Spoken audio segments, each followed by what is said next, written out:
Di Gang Melati, pagi biasanya berjalan biasa saja. Tapi sejak Rani pindah ke rumah pojok, setiap pagi berubah menjadi tontonan. Ia menyapu halaman dengan pakaian yang menurut warga itu terlalu mencolok. Dan ia sengaja memilih di jam-jam ketika para suami pada berangkat kerja. Mas Dimas, wah pagi sekali lewat sini. Aduh, maaf ya kalau halaman saya agak berantakan. Saya sendirian, jadi semuanya harus saya yang kerjakan sendiri. Kalau ada yang mau bantu, saya pasti senang sekali, Mas. Pagi, Ran. Saya cuma mau lewat ke warung depan. Halamanmu sebenarnya sudah bersih. Cuma mungkin daun dari pohon mangga itu jatuh lagi. Daun jatuh terus, Mas. Sama seperti perhatian orang. Kadang jatuh ke tempat yang salah, tapi tetap enak dilihat. Oh, Mas Dimas ini perhatian sekali deh. Beda dari orang lain yang cuma bisa menilai aja. Jangan begitu. Tetangga di sini baik kok. Cuma mereka memang suka memperhatikan. Saya juga harus cepat pulang. Sari udah nunggu buat sarapan. Sari beruntung sekali ya, punya suami seperti Emas. Kalau saya pulang ke rumah, cuma ditemani dinding kosong. Kadang perempuan yang hidup sendiri itu butuh didengar, bukan dicurigai, Mas. Saya ngerti kok. Tapi sebaiknya Rani jaga jarak juga. Lingkungan kecil begini gampang jadi bahan omongan. Aduh, omongan orang itu nggak bisa beli beras, Mas. Tapi perhatian orang baik itu bisa membuat hari saya jadi lebih ringan. Dimas tersenyum kaku di balik pagar rumah sebelah. Satu pasang mata sudah melihat percakapan itu sedari awal. Mas, tadi aku lihat kamu ngobrol lama dengan Rani. Aku tidak melarang bertetangga, Mas. Tapi caranya membuat aku tidak nyaman. Setiap pagi, dia seperti sengaja berdiri di depan rumah saat kamu lewat. Aku cuma menjawab sapaannya, Sar. Tidak enak kalau dicuekin. Lagi pula, dia hidup sendirian. Mungkin butuh teman bicara. Butuh teman bicara bukan berarti harus menggoda suami orang dengan kalimat yang mendua. Aku perempuan, Mas. Aku tahu bedanya ramah dan mencari perhatian. Aku paham kekhawatiranmu. Aku akan lebih menjaga sikap. Jangan sampai masalah kecil menjadi ribut di rumah kita. Aku bukan takut kalah cantik. Aku takut rumah tangga kita diremehkan. Orang seperti Rani bisa membuat laki-laki merasa dibutuhkan, Mas. Lalu pelan-pelan lupa pada istrinya sendiri. Aku tidak akan begitu. Kamu kan istriku. Dan aku tidak ingin membuatmu merasa sendirian di rumah ini sendiri. Tolong, Mas, buktikan dengan sikap, bukan hanya dengan kata-kata. Kalau dia menyapa, jawab seperlunya. Jangan beri ruang untuk permainan yang sebenarnya sudah terlihat, Mas. Sari mencoba bicara tanpa meledak. Tapi dari jendela rumah seberang, Rani tersenyum seolah percikan kecil itu justru membuatnya merasa menang. Rani, aku bicara sebagai tetangga yang lebih tua. Warga mulai risih. Kamu menyapu halaman boleh saja, tapi cara berpakaian dan cara menyapa suami orang yang menimbulkan omongan. Bu Ratna, saya itu membeli baju dengan uang saya sendiri. Masa menyapu saja saya harus minta izin satu kampung? Kalau suami orang tergoda, berarti masalahnya ada pada suaminya, bukan pada saya, Bu. Benar, laki-laki juga harus menjaga mata dan niat. Tapi perempuan juga punya tanggung jawab menjaga adab. Kita itu hidup berdampingan, bukan berlomba membuat rumah tangga orang panas. Saya tidak pernah memaksa ya siapapun berhenti di depan rumah saya. Kalau mereka berhenti, mungkin karena mereka bosanlah melihat wajah yang sama di meja makan. Hati-hati loh dengan kalimatmu. Rumah tangga orang itu bukan tempat bercanda. Sekali lagi kamu membuat luka, doanya itu bisa kembali sebagai beban yang tidak sanggup kamu pikul. Doa, Bu. Saya ini sudah sering disakiti hidup. Kalau setiap orang yang saya ganggu mendoakan buruk, wah mungkin saya udah habis dari dulu. Justru karena pernah sakit, jangan menularkan sakit. Jangan jadikan kesepian sebagai alasan mengambil perhatian yang bukan hakmu, Rani. Saya itu hanya ingin dihargai. Kalau kampung ini tidak sanggup melihat perempuan percaya diri, ya itu kan bukan dosa saya. Rani, saya dengar warga mulai bicara. Saya tidak datang untuk mempermalukan. Saya hanya ingin mengingatkan, fitnah itu sering dimulai dari hal yang dianggap sepele.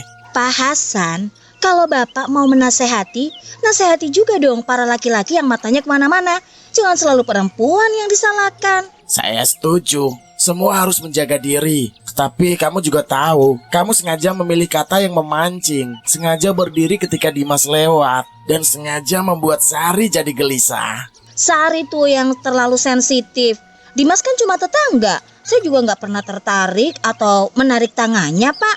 Atau menyuruhnya meninggalkan istri. Godaan tidak selalu memakai tangan. Kadang ia memakai suara yang lembut, keluhan palsu dan rasa kasihan yang dibuat-buat. Itu lebih licin daripada perbuatan terang-terangan.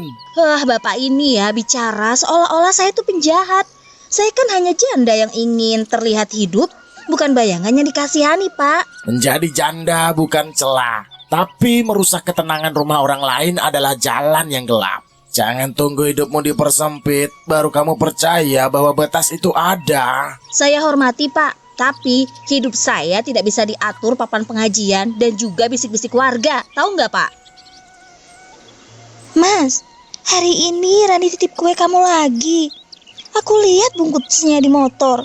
Jangan bilang itu cuma kebetulan ya, Mas. Dia menitipkan saat aku lewat. Aku bingung menolak karena dia berdiri di depan pagar. Aku belum makan kuenya, Sar. Bukan soal kuenya. Ini soal pintu yang kamu buka sedikit demi sedikit. Hari ini bisa jadi kue, besok curhat, lusa minta ditemani membeli sesuatu. Aku salah karena tidak tegas. Aku kira kalau aku biasa aja semuanya selesai. Ternyata sikap biasa malah bisa dibaca sebagai kesempatan. Aku butuh kamu berdiri di pihak rumah kita, Mas. Jangan buat aku tampak seperti istri pencemburu yang berlebihan. Sementara kamu menikmati perhatian itu diam-diam. Aku minta maaf. Besok aku akan kembalikan wadahnya lewat Bu Ratna saja. Aku tidak akan menerima titipan pribadi itu lagi. Terima kasih, Mas. Aku ingin percaya, tapi percaya itu perlu dijaga. Jangan sampai satu senyum dari luar, rumah rusak bertahun-tahun yang kita bangun. Kamu benar. Aku akan menjaga jarak. Aku tidak mau menjadi alasan air matamu jatuh di rumah ini. Mas Dimas, kok lewatnya cepet banget. Saya buat kue loh kemarin. Enak tidak? Saya sengaja nih bikin yang gak terlalu manis seperti senyum emas yang suka ditahan-tahan. Rani, saya kembalikan wadahnya lewat Bu Ratna nanti. Mulai sekarang sebaiknya jangan titip makanan pribadi ke saya lagi. Saya harus menjaga perasaan Sari. Wah, jadi sekarang Mas takut sama istri. Padahal saya cuma berbagi makanan. Kalau kebaikan kecil saja dilarang, hidup Mas pasti sempit sekali. Ini bukan takut, ini menghormati seekor pasangan. Saya tidak mau membuat salah paham yang tidak perlu. Salah paham itu muncul karena orang punya pikiran kotor.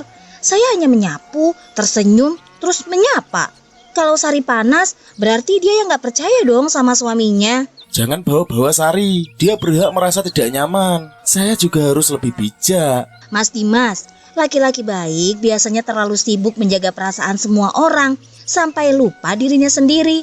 Kalau suatu hari Mas ingin didengar tanpa dihakimi, rumah saya gak jauh, Mas. Terima kasih, tapi saya tidak akan datang untuk urusan pribadi ya. Selamat pagi, Rani. Rani, saya panggil bukan untuk menghakimi. Saya ketua RT, tugas saya menjaga lingkungan agar tetap aman. Beberapa warga telah menyampaikan keluhannya tentang cara kamu berinteraksi dengan suami-suami tetangga. Aduh, Pak Fajar, keluhan itu pasti dari Bu Sari dan Bu Ratna kan? Mereka tuh gak suka ngelihat saya percaya diri. Saya tidak melakukan pelanggaran hukum kok. Tidak semua hal yang merusak harus menunggu pasal hukum. Ada norma, ada kepantasan, ada batas yang membuat orang merasa aman di lingkungannya sendiri. Norma sering dipakai untuk mengurung perempuan. Kalau saya berpakaian rapi, katanya mencari perhatian. Kalau saya berpakaian biasa, katanya janda tidak terurus. Saya tidak sedang mengatur lemari pakaianmu. Saya bicara soal pola-pola yang berulang. Menyapa dengan kalimat menggoda, mengirim makanan pribadi, dan membuat rumah tangga orang jadi terganggu. Pak, kalau Dimas terganggu, suruhlah dia bicara sendiri. Jangan semua orang bertindak seperti penjaga moral kampung. Dimas sudah bicara, ia ingin jaga jarak. Saya berharap kamu menghormati itu sebelum masalah kecil menjadi lebih besar. Baik-baik, saya dengar. Tapi jangan salahkan saya kalau orang tetap melihat ke arah rumah saya. Mata mereka kan bukan milik saya. Bu Ratna, saya capek Bu, pura-pura kuat. Saya tahu Mas Dimas mulai menjaga jarak, tapi Rani seperti sengaja mencari celah baru. Aku takut suatu hari aku akan meledak. Sari, jangan biarkan dia mengatur emosimu dari seberang pagar. Kamu sudah bicara baik-baik pada suamimu. Sekarang jaga rumahmu dengan tenang, bukan dengan teriakan. Aku bukan ingin menang melawan Rani, Bu. Aku hanya ingin rumahku tidak jadi bahan permainan. Rasanya menyakitkan melihat orang lain tertawa saat kita gelisah. Perempuan yang merasa menang karena membuat istri orang gelisah sebenarnya sedang kalah dari dirinya sendiri. Tapi kita tidak perlu membalasnya dengan cara yang sama, Sari. Terkadang aku ingin mendatangi rumahnya dan bicara keras, namun aku takut nanti semua orang melihatku sebagai pembuat keributan. Bicara boleh, tapi bawa hati yang jernih. Kalau kamu marah, dia akan memakai kemarahanmu sebagai bukti bahwa dia korban. Jadi, aku harus diam terus, Bu. Ya tidak, kamu harus tegas tapi tetap bermartabat.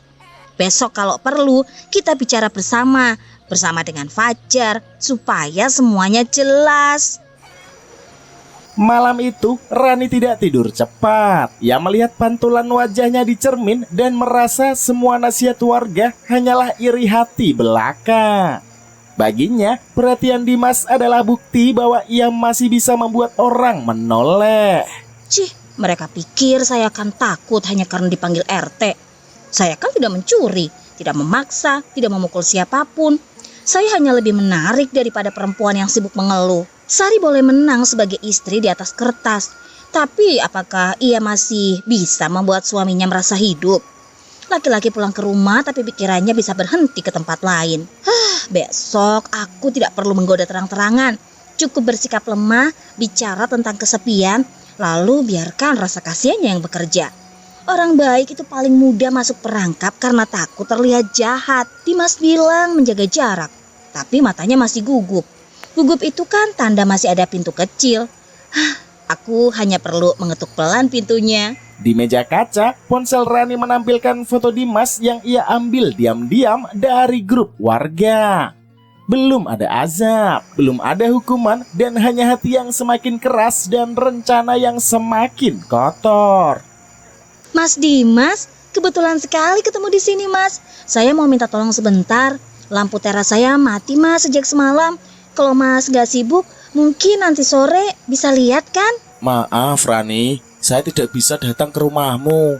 Kalau perlu tukang listrik, saya bisa berikan nomor Pak Joko dari luar gang. Nomor tukang? Saya kira tetangga saling membantu.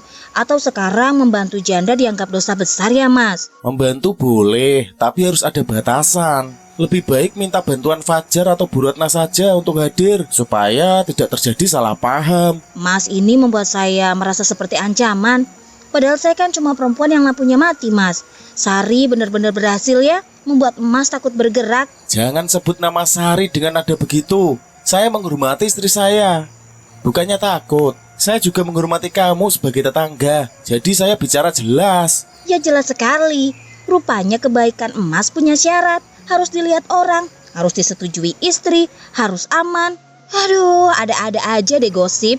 Kebaikan yang menimbulkan fitnah itu harus diatur. Semoga kamu paham, Rani. Fajar, saya khawatir masalah ini bukan lagi sekedar pakaian atau sapaan. Rani tampak menikmati keretakan kecil yang dia buat di rumah tangga orang-orang. Saya juga melihat itu, Pak. Tapi sebagai RT, saya harus hati-hati. Kalau terlalu keras, dia bisa merasa dipermalukan dan warga malah jadi terbelah. Nasihat harus tetap diberikan, tapi jangan sampai kita lupa. Yang paling perlu ditakutkan adalah Dimas dan Sari. Godaan dari luar tidak akan menang kalau pintu di dalam sudah dijaga. Saya sudah bicara dengan Dimas. Ia mau menjaga jarak. Sari juga masih mau menahan diri. Justru Rani ini yang makin pintar memutar balikan keadaan. Orang yang merasa dirinya korban, padahal menyakiti orang lain, biasanya sulit disentuh nasihat. Ia butuh cermin, tapi sering memecahkan cermin itu. Apakah kita perlu mengadakan pertemuan warga? Jangan jadikan panggung. Cukup panggil yang terkait. Bila ada kesempatan, minta Rani untuk minta maaf. Bukan untuk menjatuhkan harga dirinya, tapi untuk menyelamatkan hatinya. Saya akan coba. Semoga ia belum terlalu jauh merasa benar sendiri. Rani, aku datang bukan untuk ribut. Aku hanya ingin bilang langsung, berhentilah membuat kalimat yang merendahkan rumah tanggaku. Kalau kamu butuh teman, carilah dengan cara yang tidak melukai perasaan istri orang. Sari, kamu terlalu serius. Dimas itu suamimu, bukan barang pecah belah yang harus dibungkus kapas. Kalau tidak kuat, sapaan saya tidak akan berarti apa-apalah. Aku percaya suamiku sedang berusaha, tapi kamu sengaja menguji batas. Kamu tahu, yang kamu lakukan membuatku tidak nyaman dan kamu tetap menikmatinya. Menikmati? Aku hanya menikmati hidupku. Kalau kamu merasa terganggu, mungkin karena kamu tahu ada bagian darimu yang sudah tidak dilihat sama Dimas. Itu kejam, Rani. Kamu tidak tahu perjuangan rumah tangga orang. Kamu hanya melihat celah dan menaruh racun yang ada di situ. Racun atau kenyataan? Kadang istri itu terlalu nyaman sama statusnya, sampai lupa kalau suami juga ingin dipuji. Pujian yang mencuri ketenangan orang lain bukan kelembutan, itu kesombongan. Aku berharap kamu sadar, Rani, sebelum terlambat. Terlambat buat siapa, Sari? Untukku atau untukmu yang takut kehilangan? Saya hadir karena menghormati undangan Pak RT. Tapi saya tidak mau dipaksa mengaku salah untuk sesuatu yang tidak pernah saya lakukan, Pak. Rani, saya sendiri yang meminta jarak. Saya tidak ingin menerima makanan pribadi. Tidak ingin dipanggil ke rumahmu sendirian. Dan tidak ingin ada kalimat yang membuat Sari itu jadi terluka. Aku tidak ingin memperpanjang masalah ini. Aku hanya minta kamu berhenti menjadikan perasaanku bahan tertawaan. Kalian kompak sekali. Baiklah, saya tidak akan menyapa Dimas lagi kalau itu membuat semua orang merasa suci. Jangan jadikan ini sindiran. Jadikan ini kesempatan untuk memperbaiki keadaan. Tidak ada yang menang kalau satu rumah tangga rusak. Saya minta maaf kalau sikap saya dulu memberi ruang. Tapi mulai malam ini, saya bakalan tutup ruang itu. Silakan tutup, tapi jangan salahkan saya kalau pintu yang tertutup dari dalam tetap bisa dilihat dari luar. Semoga suatu hari kamu mengerti bahwa permainan luka orang bukan bukti kamu kuat. Malam itu, semua pulang dengan wajah yang lelah. Rani tetap membawa pulang kesombongannya, seolah nasihat terakhir hanya angin yang lewat di telinganya. Inilah pagi ketika azab mulai datang. Bukan dari teriakan warga, bukan juga dari tangan manusia, tetapi dari runtuhnya semua sandaran yang selama ini membuat Rani merasa tinggi. Kenapa semua pesanan jualanku dibatalkan ya pagi ini? 3 pelanggan minta uang kembali, pemilik kios menagih sewa, dan motor Dimas tidak bisa lagi aku hubungi. Aduh, ini gak mungkin kebetulan sih. Rani, aku datang karena melihat surat-suratmu berserakan sampai ke jalan. Ada tagihan, ada peringatan penutupan kios, ada pesan dari koperasi. Kamu perlu tenang dan hubungi keluargamu. Jangan pura-pura baik ya, Bu. Kalian semua pasti seneng kan melihat saya jatuh? Kalian doakan saya hancur kan? Sekarang lihat, wajah saya panas, kulit saya seperti ditusuk jarum, dan cermin itu retak sendiri saat saya berdiri di depannya. Aku tidak mendoakan kehancuranmu, tapi Rani, kadang peringatan datang keras ketika nasihat lembut selalu kamu hina. Jangan lawan lagi, minta ampun, minta maaf. Saya tidak mau mati miskin seperti ini, Bu. Semua orang dulu melihat saya, sekarang mereka hanya akan menertawakan saya. Waduh, wajah saya kenapa ya, Bu? Kenapa bayangan saya di cermin terlihat tua dan juga hitam? Tutup cermin itu dulu. Aku akan pergi panggil dokter Nadia dan Pak Hasan. Jangan bicara yang aneh-aneh. Sebut nama Tuhan dan akui kalau kamu pernah melukai orang. Saya takut, Bu. Dinding rumah seperti penuh bisikan. Padahal tidak ada siapa-siapa. Kalau ini balasan, kenapa datangnya sekaligus? Saya belum siap, Bu, kehilangan semuanya. Surat tagihan terus berjatuhan dari meja yang miring. Di luar, papan kecil dagangan Rani roboh menghadap selokan. Pagi itu, kesombongan yang ia rawat mulai berubah jadi ketakutan yang tidak bisa disembunyikan. Rani, tekanan darahmu turun dan naik tidak wajar. Pemeriksaan awal tidak menjelaskan semua keluhan kamu. Luka panas di kulitmu juga muncul cepat sekali. Saya akan rujuk ke rumah sakit besar, tapi kamu harus tetap sadar ya. Dokter Nadia, tolong jangan tinggalkan saya, Dok. Rasanya tubuh saya seperti dipenuhi semut api. Setiap kali saya memejamkan mata, saya melihat wajah Sari menangis dan mendengar suara sapu patah di telinga saya. Rani, ini saatnya berhenti melawan. Ucapkan permohonan ampun. Bila ada salah kepada Sari, Dimas dan warga, akuilah dengan jujur. Penyesalan tidak akan menghapus semua akibat, tapi bisa menjadi pintu terakhir. Saya salah, Pak Hasan. Saya sengaja menggoda Dimas. Saya senang saat Sari gelisah. Saya memakai kesepian sebagai alasan, padahal hati saya iri melihat rumah tangga orang utuh. Tolong sampaikan maaf saya, Pak. Rani, tolong fokus bernafas. Saya sudah meminta ambulans. Jangan terlalu banyak bicara kalau dadamu sesak. Saya tidak bisa diam, dokter. Kalau saya diam, suara itu makin keras. Mereka seperti menyapu nama saya dari dunia ini.